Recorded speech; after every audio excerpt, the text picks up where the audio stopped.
네, 반갑습니다. 떠먹여준 세법의 떠세 박세준 세무사입니다. 자, 오늘 저번 시간까지 세금 계산서 첫 번째 시간 했어요. 그쵸? 오늘도 정말 중요하니까 잘 들으셔야 됩니다. 저도 이거 공부할 때 주소를 잘 못 잡았거든요. 그러니까 이게 뭘 말하는지 계속 헷갈렸어요. 그러니까 그 주소를 잘 잡으시고 제가 잡아드릴 테니까 잘 따라오시면 좋겠어요. 자, 첫 번째로 오늘 봐야 되는 건 공급 시기 후 발급 특례입니다. 자, 여기서 여기에 이제 헷갈리는 게 뭐냐면요. 우리가 전에 앞에 요거 배웠던 거랑 저번에 공급 시기에서 세금 계산서 요렇게만 쓸게요. 세금 계산서 선발급 특례가 있었어요. 기억나세요? 그래서 몇 가지가 있었죠, 거기에. 첫 번째, 대가수령, 이렇게만 쓸게요. 대가수령, 두 번째, 7일 이내, 세 번째, 30일 이내, 네 번째, 동일기간이었습니다. 이렇게 해서 기억이 나야 돼요, 여러분. 공부하신 분들. 자, 요거는 세금기한 선발급. 그때 제일 중요했던 게 이제 뭐라 그랬죠? 취지는 제가 설명드리진 않지만, 대가수령이 제일 중요하다 그랬죠. 그쵸? 대가수령이 있으면 공급 시기가 변동된다고 했습니다. 기억나세요? 시기 변동. 그래서 만약 이게 좀 가물가물하다. 그럼 그걸 한번 듣고 와보세요. 사실 그거랑 전혀 다른 개념이에요. 요건 뭐냐면 공급 시기입니다. 공급 시기는 변동이 없어요. 요거는 지금 변동상이 없어요. 변동이 없는데 후에 발급에 대해서 특례를 하겠다는 겁니다. 공급 시기는 변동이 없고요. 세금 계산서 발급에 편입니다. 편의. 발급 편의. 제가 다시 쓸게요. 이거 지우고. 그래서 앞에 거랑 전혀 다른 개념이에요. 요거는 정확히 말씀드려서 전체 지우고요. 전체 지우고 실무자들 편의를 위해서요. 실무자들. 제가 나와서 이제 수험생 때 말고 사실 수험생 때 100% 이해 못했고요. 나와서 이제 일을 해보니까 알겠더라고요. 실무자의 편의를 위해서 생긴 겁니다. 이건 편의성을 위해. 자, 이제 설명을 드릴게요. 자, 일단은 공급 시기는 바뀌지 않아요. 자, 첫 번째가 무슨 말이냐. 요게 이제 두 개, 세 개로 나뉘는데, 거래처별로 인력거래, 공급가액을 합계하고 해당 월의 말일자를 작성료를 발급한다. 자, 이게 무슨 말이냐면, 자, 요렇게 제가 지금 그림 그려놓은 거 있죠. 매일 이렇게 같은 A 거래처에 매일매일 발생이 됩니다. 그럼 원칙적으로 저희가 공급 시기에서 공부했듯이 만약에 재화를 매일매일 인도해요. 그러면 매일매일 세금 계산서를 발급을 해야 돼요. 맞아요? 근데 이거는 사실 좀 뭐 몇 번은 그럴 수 있어. 근데 이제 이게 매일 그런다. 이게 문제가 생기죠. 왜? 맨날 퇴사합니다. 그럼 직원들. 그죠? 그거 안 돼요. 그렇기 때문에 문제가 있다. 이 공급 시기만을 가지고는 실무에서의 어려움이 있는 거야. 공급 시기는 만약에 인도면 인도했을 때 바로바로 세금 계산서 발급해야 돼요. 맞아요?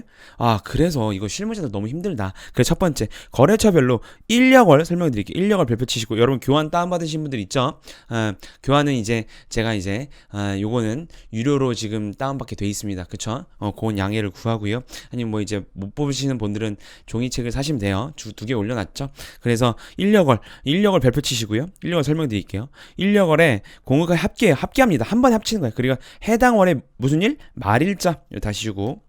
말일자 봅니다. 말일 체크 별표를 작성년을 한다는 거예요. 무슨 말이냐? 이렇게 공급년 매번 있어요. 이렇게 매번 있으면요. 작성년을 언제로 한다고요? 그렇죠. 8월이면 8월 30일 말일로 이렇게 하는 겁니다. 말일로 하고, 자, 그 말일을 작성년일로 해요. 자, 여기서 체크 작성 연월일 쓰시고요. 요거랑 다른 게 공급 연월일이죠. 공급 월일 제가 썼잖아요. 여기서의 공급 연월일은 공급했을 때죠. 근데 우리는 필요적 기재사항이 공급 연월일이었어요, 작성 연월일이었어요. 세금 계산서에. 그렇죠. 세금 계산서에 작성 연월일이 필요적 기재사항이에요. 그쵸? 그래서 우리는 공급은 이때 했지만 세금의 작성은 8월 30일에 한다는 겁니다. 자, 이거 설명 드릴 거예요. 그리고 요거 8월 30일에 작성을 했더라고. 언제까지 발급하면 되냐면 그 다음 달까지예요. 그 다음 달 체크. 여기서 보면 그림을 보면 요렇게 공급 연월일이죠. 근데 말일자를 작성 연월일로 하는 거예요. 그리고 발급을 그 다음 달 10일로 했어요. 그 다음 달. 그래서 실무에서 어떻게 돼 있냐면 세금에서 발급은요 10일로 생각해요. 다 그 다음 달 10일로 생각합니다. 요게 이유가 요거 때문이에요. 사실 공급 시기 맞지 않아요. 원래는 오늘 인도를 했으면 오늘 발급을 하는 게 원칙입니다. 그런데 요 특례를 준 거예요. 너무 힘드니까 실무자들이. 그래서 그렇게에도 불구하고 실무자들 편의를 위해서 그 다음 달 10일까지로 하자라는 겁니다. 됐어요? 그래서 요거예요. 첫 번째 1여월 설명드릴게요. 왜 1여월이 뭐냐면요. 예를 지금 12월이잖아요. 12월 안에서만 변경이 12월이 뭐냐면 12월 한 달, 12월이 변동이 되면 안 돼. 무슨 말이냐? 12월 1일부터 반드시 12월 31일 요게 1여월이에요. 만약에 한 달은 만약에 여러분 1월 뭐 15일부터 한 달로 치면 12월 14일까지 뭐 이렇게 한 달로 볼 수 있죠. 요건 1여월이 아니에요. 세법에서 1력을 무조건 뭐 11월이면 11월 1일부터 11월 30일 그 달이 바뀌면 안 됩니다. 그게 1력월이에요. 이해 갔어요? 이게 이유가 뭐냐면요. 사실 뭐 그냥 이렇게만 알아도 되는데 그 이유가 뭐냐면 전 지주고요. 이게 이렇게 1력월로 해야만 과세 시기가 변동이 안 돼요. 필기하실 분 필기하세요. 과세 시기가 변동이 안 됨. 자, 이 무슨 말이냐면 자 봐봐요. 우리는 지금 부가세가 1기 2기죠. 근데 1력월로 하면 6월 거 봅시다. 요 6월 1일부터 6월 30일 볼게요. 요게 1력월이라고 했죠. 요거는 반드시 7월 25일에 신고해야 돼요. 그쵸? 그러니까 1력월로 두면 요 6월 건 6월까지밖에 안 되잖아. 이거 6월 걸 언제 발행할 수 있다고요? 언제까지? 그 다음 달 7월 10일까지 발행하면 요 부가세 신고 기한에 문제가 없습니다. 그래서 이게 취지야. 과세시기가 변동이 안 돼요. 그렇기 때문에 1력월로 이렇게 박아놓은 거예요. 1력월이 아니라면 과세시기가 변동될 수 있겠죠. 그러면 발급 특례를 둘 수가 없어요. 이건 아까 말씀드렸듯이 누구를 위해서? 실무자를 위해서요. 실무자 편의. 그 실무자 편의를 위해서 과세시기가 변동되지 않는 그 범위 내에서만 이렇게 특례를 이렇게 편하게 해준 겁니다. 세법에서. 됐죠? 자, 이제 좀 이해 가셨죠? 자, 두 번째 볼게요. 이제 한 달치 할 필요 없어. 네가 1력월 안에서요. 임의로 정한 기간에 공과 합계가 됩니다. 예를 들어서 12월 뭐 5일부터 반드시 1력월이니까 12월 안에 있어야 돼. 뭐 21일까지만 발생이 됐어요. 그럼 요 기간을 합쳐서 요렇게 또 작성할 수 있다는 겁니다. 근데 그 기간 말일이에요. 그 기간 말일이라는 건 작성연월일이 12월 요 기간이었으면 작성연월일은 12월 21일 그 날의 마지막 날이 돼야 돼요. 됐죠? 말일이 아니에요. 여기선 이땐 여러분 나중에 다 말 문제에서 다 나오는 겁니다. 됐죠? 말일이 아니에요. 그 기간의 말일입니다. 됐죠? 세 번째, 해당 거래일자를 작성연월 무슨 말이냐? 하루야 하루. 하루치 뭐 예를 들어 12월 15일이에요. 15일이면 이 날 했던 걸 합칠 수 있는 거 한 번에 하루만이어도 단 하루여도 가능하다는 겁니다. 됐어요? 그래서 그 날을 작성할 거래 관계가 이제 입증이 돼야겠죠. 그 날이면 12월 15일치를 한 번에 그 거래 있었던 걸 한 번에 뭉쳐서 12월 15일자로 할 수 있고 그리고 언제로 발행하는데 무조건 발급은 그 다음 달 10일 1월 10일까지 할 수 있는 거예요. 그래서 항상 요건 그 다음 달입니다. 다음 달 10일이에요. 됐어요? 요건 뭐라고 해요? 실무자의 뭐를 위해서? 그래서 편의를 위해서. 그래서 실무자는 10일이 제일 바쁩니다. 그럼 뭐 이제 나중에 여러분들이 뭐 어떤 걸 할지 모르겠지만 세무 관련된 일을 하면은 10일이 제일 바빠요. 어쨌든 됐죠? 됐습니다. 자, 수정세금에서는 간단합니다. 수정세금 세금 계산서를 수정할 이유가 있어요. 요런 이유에는 요것만 제가 노란색으로 이렇게 칠해냈죠. 요거 노란색. 자, 봅시다. 당초 공개 환입됐어. 이거 반품된 거죠? 그쵸? 그리고 계약의 해제나 해제는요, 처음부터 취소된 거예요, 계약이. 처음 계약 취소. 아예 없었던 걸로 된 게 해제고요. 해지는 변동이 된 거예요. 뭐 예를 들어서 100개를 팔기로 했는데 뭐 70개만 사기로 했어. 요렇게 변동되는 게 해지입니다. 됐어요? 그거는 요렇게 그 날짜로 발행합니다. 무슨 말이냐면, 환입돼서 반품된 날은 반품된 날이고요. 계약 해제는 계약 해제가 발생한 날이고요. 증감사유가 뭐 이렇게 바뀐 날은 그렇게 바뀐 날. 그 날로 해야 돼요. 그 날. 그 사유가 발생한 날. 한 날을 작성연월일로 수험생님께서 발급하면 돼요. 됐죠? 나머지 밑에는 요렇게만 넘어가겠습니다. 당초 작성연월 무조건 똑같은 그 처음 발행했던 날짜로 해야 됩니다. 됐죠? 여기서 이제 예비 수험생들이니까 요 정도까지만 하고 넘어갈게요. 사실 조금 이제 발급 제한이라는 게 있어요. 사실 요건 조금 더 들어가는 건데 요건 좀 패스하겠습니다. 예비 수험생들이니까. 됐습니다. 자, 이제 그 중요한 게 영수증이에요. 저도 이거 공부할 때 여기가 제일 어려웠어요. 어려운 건 아닌데요. 여기 개념이 잘 안 잡혔어요. 나와서 실무해보니까 알겠습니다, 이게. 그래서 이거 잘 들으시면 여러분들 기본 강의 어떤 걸 들으시는 것보다 주소를 제가 잘 파악해 드릴 거예요. 봅시다. 영수증은요, 부가세에서 영수증이 있어. 부가세에서 영수증은 이렇게 생각하시면 세금 계산서 외 모든 것들이에요. 세금 계산서 외 모든 증빙을 부가세에선 영수증이라고 합니다. 자, 그래서 세금에서 우리가 공부했습니다. 세금에서 어떻게 됐어요? 공급자, 공급받는 작성 이렇게 다 써가지고 과세사업자가 이렇게 이제 과세사업에 쓰는 거를 이제 발행을 하는 거죠. 세금 계산서 봤고요. 영세율도 세금에서 공부를 했어요. 그리고 수입세금에서까지 저번 시간에 공부를 했죠. 그쵸? 영세율 세금에서 제가 요번 시간 마지막 시간에 영세율 세금 계산서에 대해서 또 이제 발행하는 것만 싹 정리해 드릴 거예요. 이런 강의 없을 거예요, 여러분. 나중에 여러분 뭘 준비하시든 요거 같이 공부하시면 좋아요. 근데 요건 세금계산서고 나머지는 다 이제 영수증이라고 보는데 여기서 영수증은 신용카드 매출전표 현금 영수증을 말합니다. 부가세에서 요런 간이 영수증은 적격 증빙이야. 적합한 증빙이 아니에요. 간영수증 쉽게 말씀드려서 여러분들 그냥 문방구나 이런 철물점 이런 데 가면 아직도 종이 이렇게 찍찍 찍어주는 거 한번 받아본 적 있죠. 아니면 택배를 시켰으면 뭐 요만한 해가지고 막 그렇게 뭐 자기네들 택배 이름 써져 있고 봤어요 그런 거? 그게 간인데 그건 세법상 인정하지 않습니다. 왜냐면 그거는 뭐 조작할 수 있잖아요. 그죠? 그러니까 마음대로 쓸 수 있어. 그죠? 뭐 1,000원짜리 샀는데 10만원 쓸 수 있습니다. 그렇기 때문에 그건 안 되고요. 무조건 신용카드 매출전표 현금 영수증이 부가세에서 말하는 적격 영수증이에요. 됐어요? 영수증인데 자 봅시다. 이 영수증을 발급한 대상의 사업자가 정해져 있습니다. 부가세법에. 무슨 말이냐? 주로 이제 최종 소비자를 대상으로 하는 사업자예요. 무슨 말이냐면 원래는 원칙적으로 원칙은요. 사업자는 뭘 발행해야 돼요? 그렇죠. 세금 계산서를 발행해야 됩니다. 원칙은요. 자, 그러면 만약에 원칙만 있다 이렇게 그럼 문제가 생겨요. 만약 여러분들이 가서 카페를 갔어요. 카페도 과세사업자입니다. 카페를 갔는데 커피를 먹으면 옆에서 커피 이렇게 뭐 이 사람이 있어. 커피 뽑는 사람이 따로 있고 세금 계산서 발급한 사람 따로 있어요. 왜냐면 여러분이 갈 때마다 세금 계산서 이렇게 계속 발행해 줘야 돼. 계속 이거를. 계속 무한으로. 옆에 있는 사람 세금 계산만 만들고 있겠죠. 뭐예요 이게? 왜? 최종 소비자는 이 세금 계산 필요 있어요 없어요? 여러분 세금 계산 최종 소비자 여러분들이 최종 소비자잖아요. 밥 먹거나 카페 할 때 가서 여러분 세금 계산 필요 있어요? 없죠. 세금 계산 필요한 이유가 뭐냐면 이거는 세금 계산서를 가지고 뭘 받죠? 그렇죠. 매입세 공제를 받잖아요. 우린 매입세 공제 못 받잖아. 그죠? 매입세 공제 못 받으니까 사실 우리는 부가세 처음으로 돌아가서 최종 소비자는 못 받죠. 최종 소비자는 부가세 담세자예요. 기억나요? 결국 우리한테 세금을 걷게 하려는 게 부가세입니다. 그죠? 간접세였잖아. 그래서 기억나죠? 한번 복습해봤어요. 간접세잖아요. 그쵸? 그래서 이 최종 소비자가 세금을 부담하게 하는 건데 우리 매입세 공제 못 받으니까 우리는 세금에서 필요 없어요. 그죠? 그러니까 주로 최종 소비자를 하는 이 업종들은 이거 어차피 이거 최종 소비자 필요도 없는데 뭐로 발행하냐는 거예요. 그래서 신용카드랑 영수증이 아까 신용카드랑 현금 영수증이 있죠. 그래서 여러분 대부분 여러분 최종 소비자의 그 위치에서 사는 게 다 이 신용카드 매출표 현금영수증 발행하는 업종입니다. 쭉 있어요. A랑 B가 있습니다. 요건 여러분 쭉 한번 보시고요. 요 외에는요.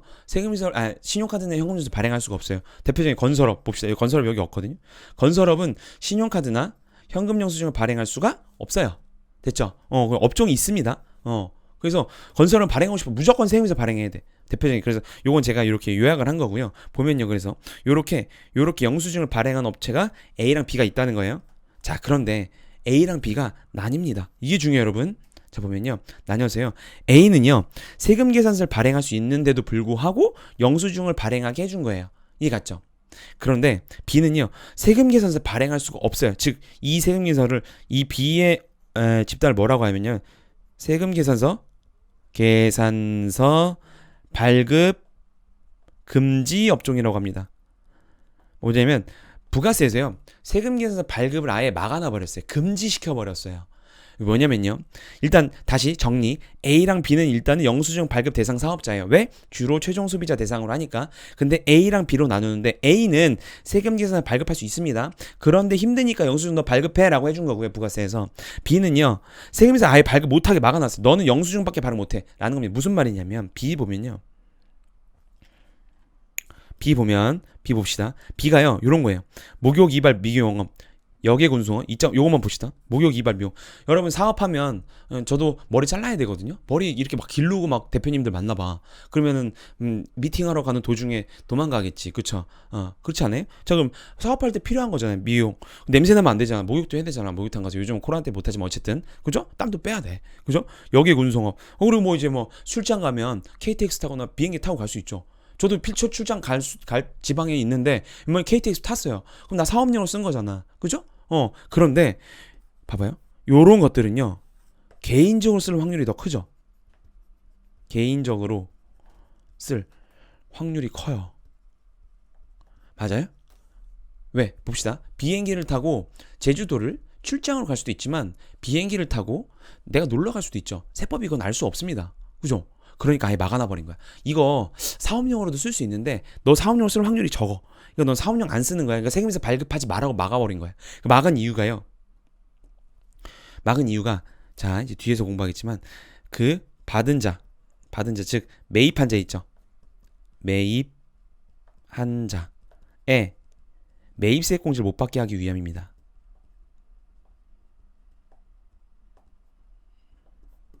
됐어요? 자, 그래서 제가 저 사업자거든요. 여러분들한테 강의하는 유튜버지만 전 제 사무실 운영하고 있어요. 자, 그러면 저는 막 예를 들어 출장을 갔는데 여객 운송 봅시다. 여객 운송 중에서 제가 비행기를 탔어요. 뭐 광주를 뭐 있어서 비행기 타면 전 사업용으로 쓴 거예요. 그럼 사실 매입세 공제 받아야 되거든요. 근데 못 받는다고요. 왜? 여기는 여객 운송하면 세금 계산서 발급 금지 업종이어서 그 구입한 자가 매입세 공제가 안 됩니다. 그냥 아예 막아놔 버렸어요. 세법에서. 됐어요? 이해 가시죠? 자, 그래서 보면요. 다 이렇게 했고 정리해 봅시다. A는요. 세금 계산서 발행할 수 있어요. 근데 편의상 영수증을 발행할 수 있어서 자 공급받는 자가 일단 세금에서 요구시하면 발급해야 되고요. 뭐 소매합의 요런 건 다 외웁니다. 됐죠? 그리고 공급받는 자 매입세 공제가 가능해요. 자 신용카드 이런 예를 들어서 소매합의 대표적인 뭐 CU 뭐 GS 있잖아요. 가서 여러분이 신용카드를 써서 신용카드 매출 전표를 받거나 아니면 이렇게 현금 영수증을 받았어요. 그러면요 요거 다 매입세 공제가 된다는 거예요. 됐죠? 왜냐면 매입세 공제 되니까 문제 없습니다. 됐죠? 되는데 자 봅시다. B는요 공급받는 자가 세금에서 요구해도 발급 불가. 왜? 세금에서 무슨 업종? 발급 금지 업종이라고 했어요. 그쵸? 그리고 공급받는 자의 매입세 공제가 불가능해. 아예 막아놔 버렸어. 됐죠? 요게 차이예요. 그래서 요게 좀 공부할 때 헷갈리면 세법이 되게 헷갈리게 써 있어요. 그래서 이렇게 딱 잡고 가면 쉽습니다. 됐죠? 그래서 이렇게 정리했고 그리고 어쨌든 요렇게 잘라서 A이든 B이든 최종 소비자를 대상으로 하니까 영수증 발급 대상 사업자죠. 그쵸? 그래서 이 사람들은요 세법에서 이렇게 발행세액 공제를 해줘요. 세액 공제 그냥 해주는 겁니다. 이거 되게 커요, 여러분. 실무에서 되게 큽니다. 무슨 말이냐? 아니 주로 최종 소비자면 현금 거래도 할 수 있잖아. 여러분 현금 거래는 안 잡혀요. 현금 거래 말 그대로 현금을 받는 건데 안 잡혀. 국세청이 모릅니다. 그래서 이 발행세액 공제는 뭐냐면 와 너 현금 거래할 수도 있는데도 불구하고 요렇게 영수증을 발행했어. 영수증은 신용카드나 현금 영수증이라고 했죠. 발행했어. 그럼 이게 다 잡혀요 매출로. 그래서 너 잘했네. 그래서 발행세액 공제 해주는 거예요. 그래서 현재까지 2021년 아직 2021년까지는 1.3%에 해주거든요. 공급 대가의 1.3%예요. 공급 대가는 뭐예요? 공급 가액의 부가세죠. 그죠? 이렇게 하고요. 공급 대가에다가 1.3% 해줘요. 그리고 연간 1,000만 원까지 한도입니다. 됐죠? 근데 이게 내년에 바뀌어요. 내년은 1%고 500만 원으로 바뀝니다. 연간. 확 줄여버렸어요.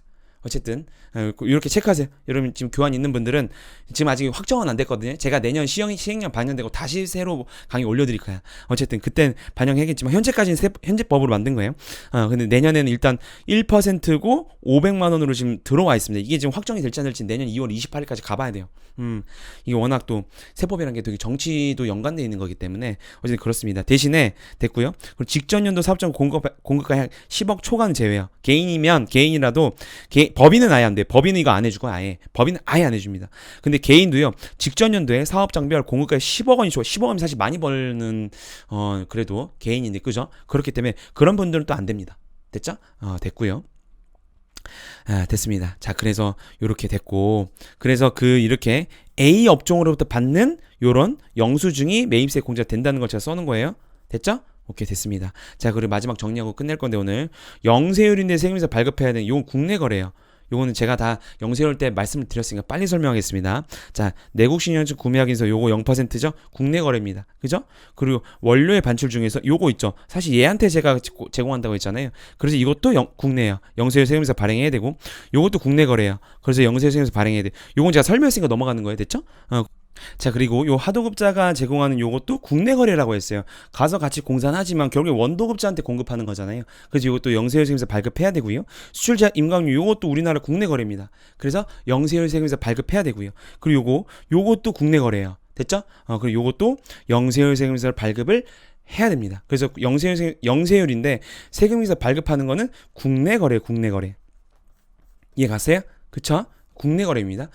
그래서 이렇게 국내 거래는 영세율임에도 불구하고 세금계에서 발급해야 돼요. 됐죠? 그래서 이렇게까지 오늘 정리하고요. 조금 복잡한 내용인데 제가 아주 컴팩트하게 설명드린 거예요. 그래서 이렇게 장을 정리했으면 좋겠습니다. 오늘 여기까지 하겠습니다. 떠먹여준 세법의 떠세 박세준 세무사였습니다. 감사합니다.